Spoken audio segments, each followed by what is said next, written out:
Hey everyone, welcome back to the Saturday Morning Hustle Podcast. It's Saturday, we're in the office hustling, grinding, getting stuff done. That's what we do on this podcast. And I'm going to revisit an episode we did 2 weeks ago, the lessons learned, business management process lessons learned from Dalton, main character in the movie Roadhouse from the 80s. You remember that one? We talked about the business process management that we learned from Dalton, the way he whipped the double deuce bar into shape in order to save it from financial ruin. Today, we're going to actually take some lessons from the bad guy in that film. You know, we've done this before. One episode we talked about the latest Batman movie, The Penguin, actually had some leadership skills and some management skills that we had a conversation about on this podcast. But today, we're going to talk about the Roadhouse bad guy, the rich old guy who was causing trouble for everyone, trying to run the Double Deuce out of business so he could take it over like he had done everything else in their small town. That's Brad Wesley was the name of this character. But he actually did some things. I know he's the bad guy, but he was doing some things in a right way. And then ultimately, he had some motivation and some strategy that was incorrect, which is why he failed. And a spoiler alert, you know, movie's been out now since the 80s, so surely you've seen it. If not, please go see Roadhouse, the original, not that remake that's coming out on Hulu or Netflix or whatever it is with Jake Gyllenhaal. No offense, but it just can't be the same. It's Patrick Swayze. He's not with us anymore. So it's a classic, cult classic. We talked about it 2 weeks ago. Today we're going to talk about Brad Wesley, the things he did well. He was a very rich man, very successful, so he knew how to do things, but his motivation and his ultimate strategies, good tactics, bad strategies, led to his downfall and being defeated by the bouncer, the head bouncer, the cooler, Patrick Swayze's character, Dalton, in the movie Roadhouse. So here we go. Leadership and business lessons from the bad guy in Roadhouse, Brad Wesley. It's Saturday. I'm in the office. You know what that means, the Saturday Morning Hustle Podcast. No hyperbolic hustle culture, just brutally honest, straightforward business advice and motivation every Saturday for entrepreneurs, business owners, or anyone pursuing success. You can't just work 9 to 5 Monday through Friday and hope to become the next big thing. You gotta work smart, work hard, put in extra effort while everyone else is sleeping, playing games, or wasting time. Maximize bonus time to get more work done. This podcast is for anyone willing to come in early, stay late, hustle on the weekend to be truly great. So the first time we're introduced to this character, Brad Wesley, the obnoxious rich guy who runs his town, his county, the small place that they're in because he has all the money and he owns all the businesses. The first time we meet him, he's just driving down the road.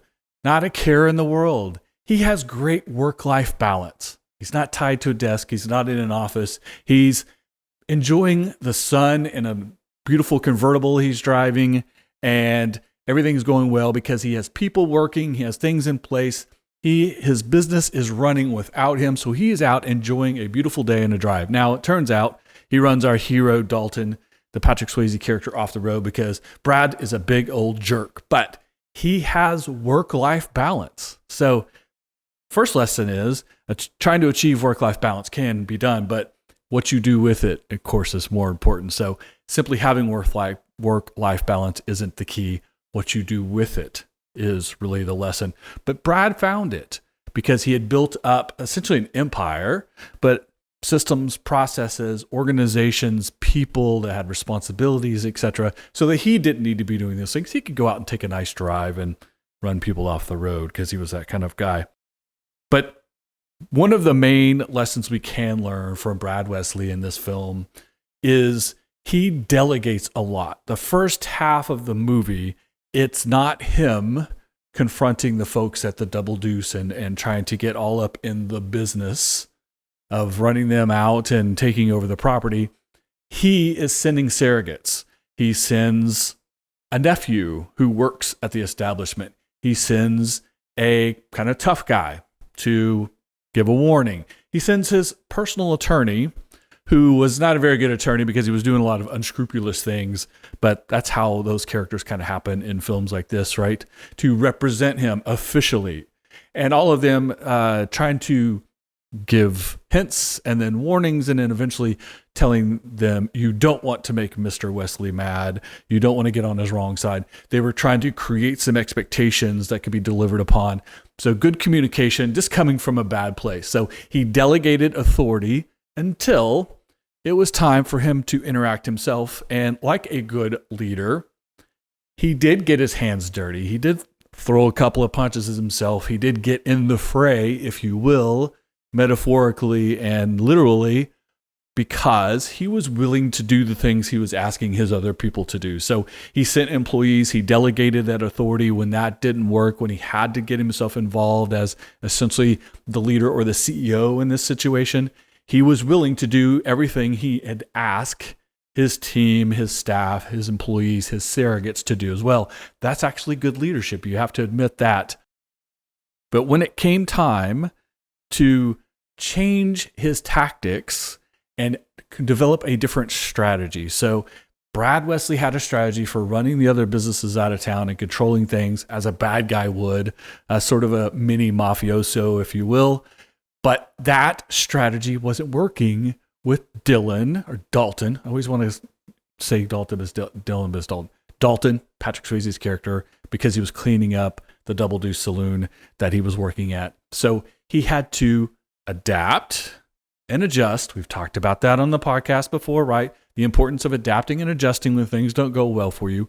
He needed to change his strategy and then be more personally involved as well. That sounds like managing a business, right? There are actually very great lessons there. So he changed the tactics because the strategy changed. He took a different approach, and he was winning for a while until he made a few mistakes and errors in judgment, etc. And that came from the fact that his strategy and his motivation was all from the wrong place. So he had smart ideas and it was working until it wasn't working. And unexpected outcomes happened that he wasn't prepared for because his strategy was all wrong. His strategy was to run his competitors out of business, to tear other people's buildings down, essentially, so he could build his own or he could have the taller version.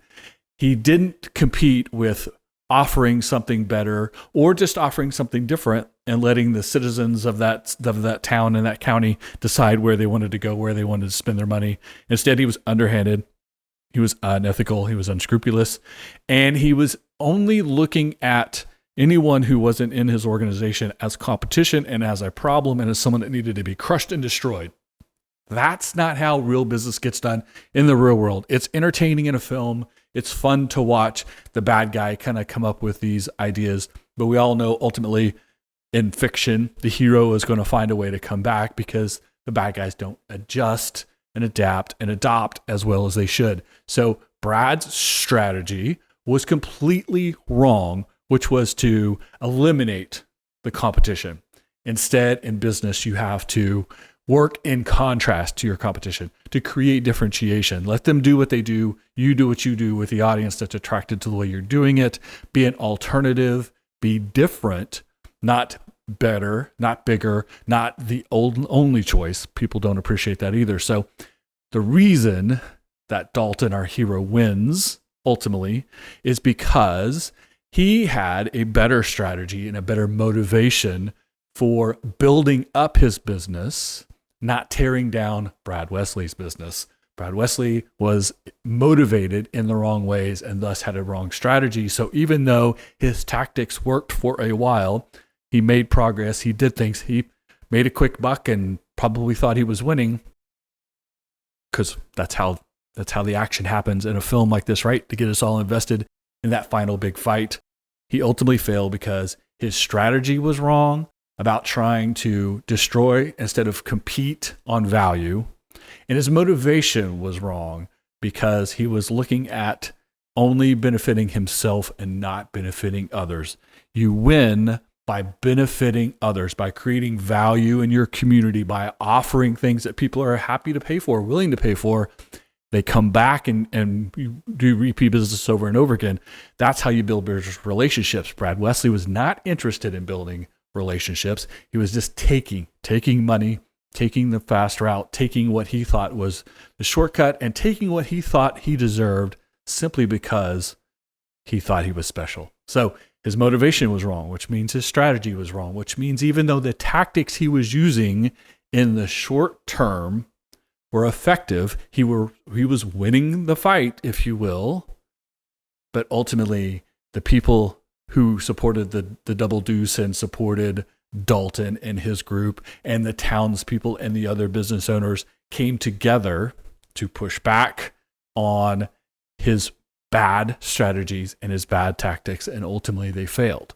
So, some good things you can take from Mr. Brad Wesley, the bad guy in Roadhouse, and then when you combine them with the good things, the solid philosophy, the business process management, the leadership, the team building, the culture that Dalton had established, were the business that he was protecting, you can ultimately see why one wins and why one loses and why we cheer for one and we want to be a part of one. We want to work for someone like Dalton because he's doing all the things in all the right way.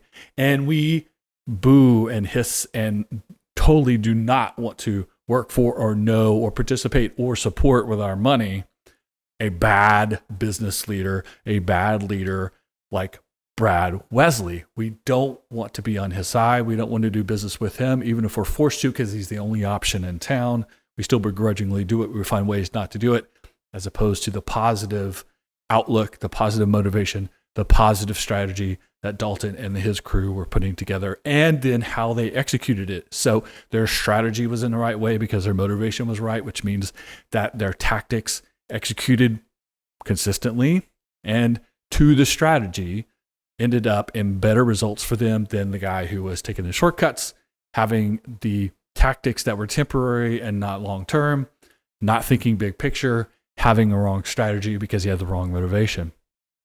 But he had work-life balance for a while. And then, of course, ultimately it all comes crashing down. So the bad guy who starts out without a care in the world actually creates all the problems that ends up ruining that work-life balance for him. So deservedly so. It's fun to think about in fiction. We try to avoid those things as much as possible in business. That's why we have conversations like this on the Saturday Morning Hustle.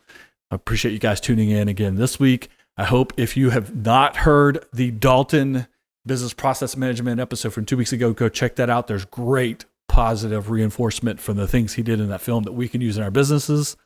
Now we've talked about the things we will stay away from in our businesses: proper motivation, proper strategy, and then the tactical execution that all benefits, creates value, and does more for people competing on differentiation and competing on value, not competing on elimination or destruction of your competitors. The competition is actually good for business. So don't try to crush your competitors. Don't try to tear anyone else's building down. Build what you build with the audience that you can attract for all the right reasons, and then you can create sustainable, repeatable success. Good luck. We'll see you next week. Thanks for listening. Subscribe so you never miss an episode. Leave a comment, leave a review, share with a friend. I would really appreciate that. Follow and engage on social media: Twitter, Instagram, LinkedIn, and this Saturday Morning Hustle Facebook fan page. All the information, all the past episodes, all the Saturday Morning Hustle, Entrepreneur AF, and Coffee and Donuts swag is at SaturdayMorningHustle.com. See you next week.